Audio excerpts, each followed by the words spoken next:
그러면 우리가 경매에서 지료를 계산하는 일이 있는데 그건 언젠가 2번 물건 분석할 때예요. 2번 물건. 2번 물건에서는 법정지상권이 있으면은 366조에 의해서 지료 청구권이 발생이 되고, 그러니까 지료 청구권의 그 지료를 계산해야 되겠죠. 또는 법정지상권이 없다면은 741조의 부당이득 반환 청구권에 해당하는 지료를 계산하는 겁니다. 그걸 지료상당 부당이득 반환 청구권이라고 하죠. 그리고 지료 산정의 범위가 있는데, 예를 들면 뭐 1000평 되는 땅에 일부 기퉁이에 집을 지었다. 뭐 한 100평 정도 지었다. 그러면은 그 1000평 전체를 지료 청구할 것인가? 아니면은 한 200평 정도 바운다리 부분만 해당해서 그 부분에 대한 지료를 청구할 것인가? 이런 문제가 생겨요. 근데 이제 울타리가 어떻게 쳐져 있느냐에 따라 다른 거라는 거죠. 울타리가 1000평에 완전히 쳐져가지고 바운다리가 그렇게 쳐져 있으면 1000평이 된 지료라고 볼 수 있죠. 근데 뭐 200평만 이렇게 좀 자기네가 뭐 마당으로 쓰고 뭐 하고 나머지는 자풀이 막 달아놨다 그러면은 그거는 거기까지는 지료가 아니겠죠. 200평 초과하는 부분은. 그래서 실질적으로 점유 사용하고 있는 면적을 기준으로 한다. 자, 그다음 지료 산정의 방법이 있는데 꽤 많이 이번 물건을 그 소송을 하다 보니까 뭐 서면이나 뭐 이런 판결문 같은 게 꽤 많습니다. 판결문은 제가 제시를 안 하고 여기 뭐 인적 사항도 있으니까 제시 안 하고 그냥 발췌해가지고 올려놨어요. 그건 조금 이따 보고. 지료는 두 가지로 볼 수 있습니다. 이미 발생한 지료, 또 앞으로 발생할 지료. 두 가지가 발생이 되겠죠. 그러니까 만약에 내 토지 위에 어떤 사람이 집을 짓고 사는데 지료를 청구할 때 내가 토지를 인도받을 때까지 지료가 발생하잖아요. 이게 이제 토탈이에요. 내가 토지 인도를 받을 때까지 지료는 발생할 거 아닙니까? 토지 인도 해주면은 지료 발생 안 하죠. 그러면은 이 토지 인도 될 때까지 발생하는 지료를 가만히 들여다보니까 두 가지 종류로 나눌 수 있다는 겁니다. 그러면 이미 발생한 지료는 언제까지를 이미 발생한 지료라고 보느냐? 내가 소유권을 취득해야 지료 청구할 수 있죠? 경매로 소유권을 매각대금 낼 때 소유권 취득하고 소유권 취득한 날부터 지료 발생이 됩니다. 소유권 취득하고 어떻게 해요? 합의가 안 되고 그러죠. 그러면 소송을 해요. 지료 상당의 부당이득 반환 청구 소송을 하겠죠. 그리고 소송을 하는데 어떻게 소송이 진행이 돼요? 판결 날 때까지 보면은 변론 기일 잡고 그다음에 이제 변론이 다 이제 성숙돼 가지고 이제 판결 선고를 하기 위해서 변론 종결일을 설정합니다. 변론 종결하겠습니다. 그럼 그날이 변론 종결일이에요. 그날까지를 이미 발생한 지료라고 하는 겁니다. 이게 교과서에도 없고 어디도 없어요. 그냥 하급심 판결 속에 계산 방법이 있습니다. 사실 이것도 제가 이거를 많이 이렇게 내가지고 집적이 돼 있어요. 그래서 기발생 지료는 언제부터 계산한 금액이냐 그러면은 소유권 취득일로부터 변론 종결일까지다. 이렇게 이제 아시면 되고 왜 기발생 지료를 구분하냐면은 기발생 지료는 지연이자 청구도 가능해요. 근데 이것도 쏠쏠합니다. 시간이 많이 지나면. 그러니까 우리가 이 경매 받아가지고 1년 이내에 현금화하는 거는 글쎄 돈이 그렇게 크게 될까요? 요즘 세상에는 돈 되기 쉽지가 않아요. 아파트를 받았다. 6개월 이내에 다시 판다. 양도세 문제. 그리고 뭐 그렇게 뭐 휙휙 올라가나요? 경제 성장이 뭐 지금 바닥을 기고 있는데. 그러니까 적어도 한 2, 3년 성숙해야 이 돈이 된단 말이에요. 근데 이번 물건은 굉장히 좋은 게 기발생 지료도 발생이 되고 기발생 지료에 대한 지연이자 연 12%도 척척 늘어나는 거예요. 기발생 지료의 그 실익은 여기 있습니다. 지연이자 청구. 이것도 그냥 뭐 전에 그 의정부 지료 그 청구 소송하고 나서 끝나고 나서 그 여러 사람이 있어가지고 그거 집행도 안 하고 그냥 구천에서 놔뒀는데 한 3, 4년 지났는데 그 기발생 지료에 대한 이자가 토탈해갖고 한 1억이 되더라고요. 엄청난 거죠. 그래서 굉장히 이거 좋습니다, 이거. 근데 이때 이자 청구는 부당이득은요, 판결 선고일부터 다 갚을 때까지예요. 이거는 좀 청구 기간이 좀 다릅니다.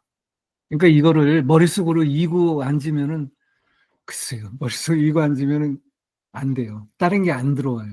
음. 이거는 그냥 자료로 이렇게 해놓고, 어디에 뭐 치료 산정 방법이 있는데 어디 있더라? 그 정도 찾을 수만 있으면 좋습니다. 그럼 소장습 때 이거 보고 청구 취지 변경하면 되잖아요.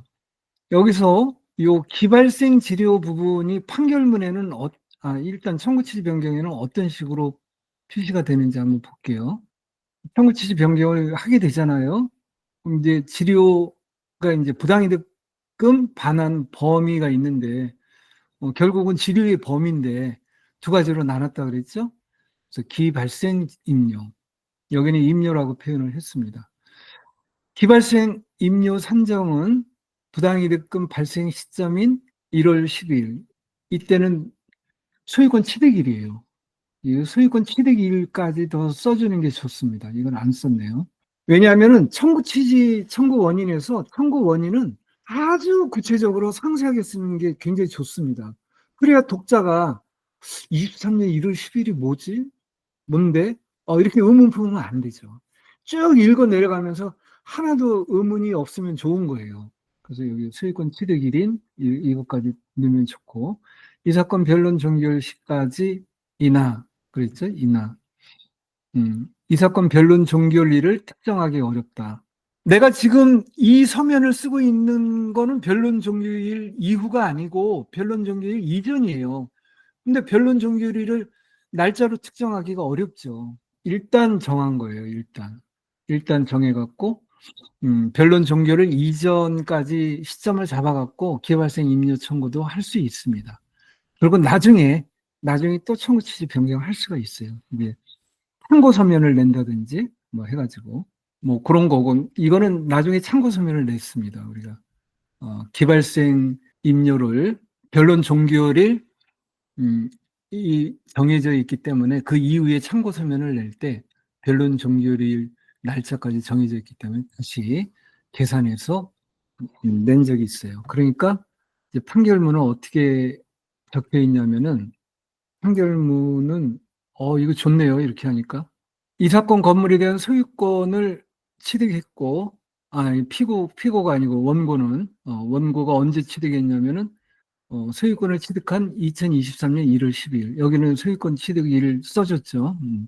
그리고 이 사건 변론 종결일 2024년 8월 13일까지 이 토지의 임료 상당액은 얼마다. 이게 기발생 임료입니다. 그리고 그 이후에 향후 발생 이제 임료가 나오는 거예요. 향후 발생 임료는 조금 이따 보고요. 여기 이제 한번 보자고요.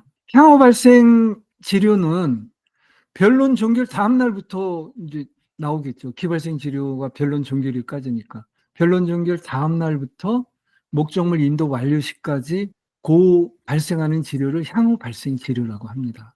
이 향후 발생 지료는 이미 그 감정평가서상의 월 지료가 계산이 됐잖아요. 요 월 지료를 그대로 인정해 준다는 겁니다. 향후 발생 지료에도 그대로. 그러니까 월 100만 원의 지료다라고 하면은 기발생 지료에서 계산할 수 있고요. 월 100만 원으로.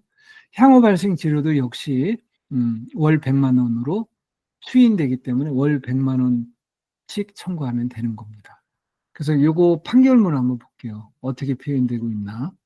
판결문에는 요 임료 상당액이 86만 1,795원, 요거라 그랬어요. 요거는 향후 발생, 그 이후의 월 차임도 같은 금액일 것으로 추인되므로 그랬어요. 추인이란 말은 이후에 인정해주겠다라는 뜻이에요. 이후에. 그 전에 월 86만 1,000원을 이후에도 그대로 인정하겠다라는 뜻입니다. 그래갖고 요걸 계산하면은 요게 되는 거예요. 아까 2014년 8월 13일이 변론 종결일이거든요. 그러니까 변론 종결일 다음 날부터 토지 인도 완료일까지 요걸 향후 발생 임료 또는 지료라고 하는데 요거는 이자 계산이 안 돼요. 향후에 발생하는 거기 때문에 비발생 지료만 이자 계산이 돼요.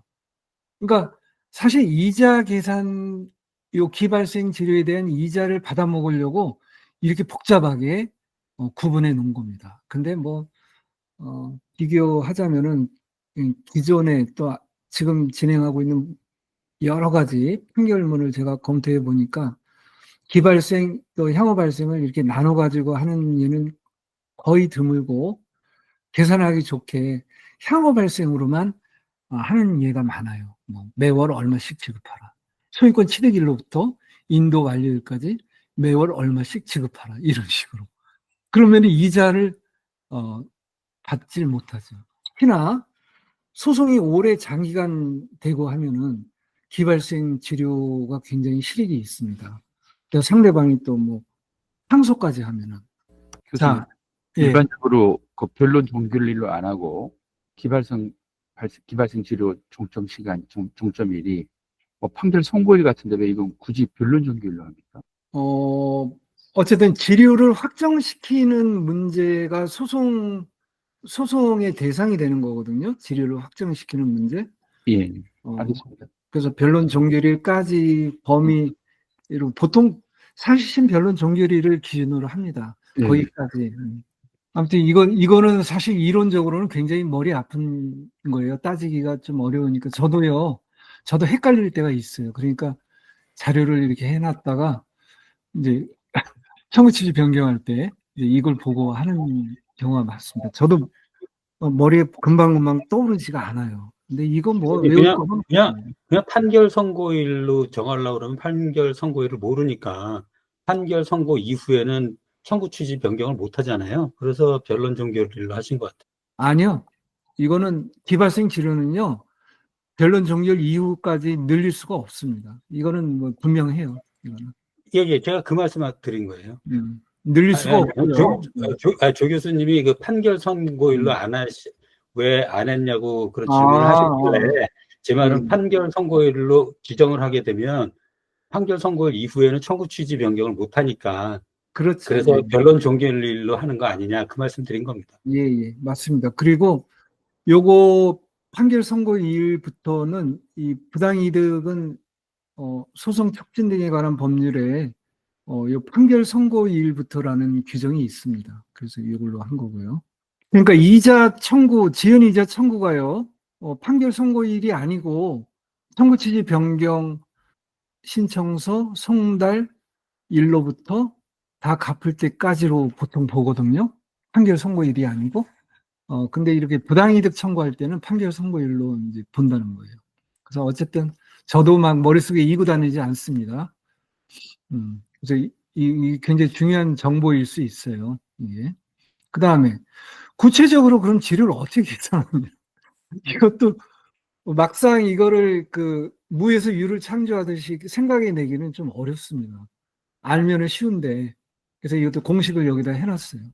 우리가 토지 가격을 계산해라 그러면은 이 토지 가격은 원단이잖아요. 토지 가격을 계산하라 그러면은 토지 면적 뭐 400평방미터 요즘엔 평 개념이 아닙니다. 제곱미터 단위죠. 그러니까 뭐 400제곱미터. 저는 자꾸 평방미터라고 입에 익어가지고 이것도 틀린 얘기는 아닌데 400제곱미터에다가 단위당 제곱미터 단위당 토지 가격 이걸 곱하는 거예요. 그럼 여기서 이 토지 면적은 등기부 등본에 면적이 나와 있고 특정이 돼 있죠. 토지 가격 제곱미터당의 토지 가격은 감정평가해야 됩니다. 그래서 감정 신청할 때 제곱미터당 토지 가격이 얼마냐 뭐 이렇게 이제 신청하는 경우가 많아요. 왜냐하면 이거는 구해야 되니까 전문가가 제곱미터당 토지 가격이 얼마입니다. 그럼 그거 감정평가서 보고 제곱미터당 토지 가격 곱하기 토지 면적을 하면은 토지 가격이 나오는 거죠. 전체 토지 가격. 연 지류는 어떻게 구하냐? 연 지류라는 거는 1년에 한 번씩 지류를 받는 거를 얘기해요. 이 연 지류는 토지 가격에다가 기대 수익률이라는 걸 곱합니다. 그럼 토지 가격이 구해졌어요. 이게 전체 토지 가격. 근데 연 기대 수익률도 우리가 임의로 정해갖고 뭐 3%다, 4%다 이렇게 할 수는 없잖아요. 이것도 감정평가의 감정평가사가 연 기대 수익률 몇 프로라고 정합니다. 뭐 자기네들 나름대로의 계산 방법이 있어요. 시중 은행 이자율, 뭐 또 국채, 공채, 뭐 이자율, 뭐 이런 거, 뭐 여러 가지 변수를 다 수집해가지고 뭐 하여튼 그 평가 당시에 기대 수익률을 정합니다. 근데 좀 다분히 주관적일 수가 있어요. 어쨌든 기대 수익률이니까 이 단위는 퍼센티지겠죠. 몇 분의 몇 이런 식으로 나오겠죠. 100분의 몇. 보통 이제 좋은 토지 같은 경우는 4% 내지 5%. 그리고 여기 연라동 토지 같은 경우는 3%로 해줬어요. 3% 불만은 없습니다. 3%도. 요즘 시대에 3%.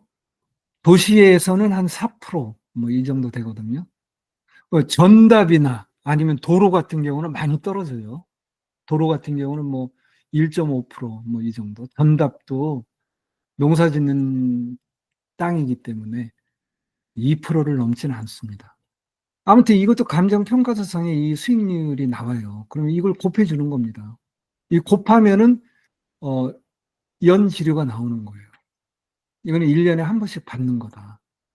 그때는 이제 일수를 365분의 몇으로 하는 거죠. 연지료이기 때문에. 365분의 몇, 이렇게. 근데 우리 그 소송에서 청구 취지로 지료 청구할 때 연지료로 청구하느냐, 월지료로 청구하느냐, 어떤 걸로 청구할까요? 통상 월지료로 청구한다, 연지료로 청구한다. 그것도 한번 의견 한번 제시해 보세요. 의견 다 참여하시면 좋겠습니다. 그래야 지루하지 않을 것 같아요. 통상 연지료냐 월지료냐. 연지료 월지료 뭐 이렇게 비슷한데요, 막 섞여 있어요. 결론을 말씀드리면은 월지료가 맞습니다. 월지료가 거의 90%라고 봐요. 직접 이제 판결문 받아보신 분들은 정확히 월지료라고 말씀하시네요. 통상 월지료를 청구해요. 근데 그러면 왜 연지료 개념이 나오냐? 월지료를 계산하려면 연지료가 있어야 되겠죠. 그것도 있어야 되고, 어, 연지료는 적은 금액이요. 100만 원 미만 뭐 이런 거. 연지료가 뭐 100만 원이다. 뭐 이럴 정도. 연지료가 5만 원이다. 뭐 연지료가 뭐 30만 원이다. 이런 거는 월지료 굳이 월지료를 해갖고 뭐 예를 들어서 연지료가 10만 원이면은 12만 원이면은 월지료가 10,000원 아닙니까? 그러면 주문에 매월 10,000원씩 지급하라. 너무 쪼잔해 보이잖아요. 그러니까 금액이 좀 크면은 월지료를 청구합니다. 그리고 이제 금액이 작으면은 연지료를 청구하고. 현실에서는 거의 한 80% 이상이 월지료를 청구한다. 이렇게 정리하시면 됩니다.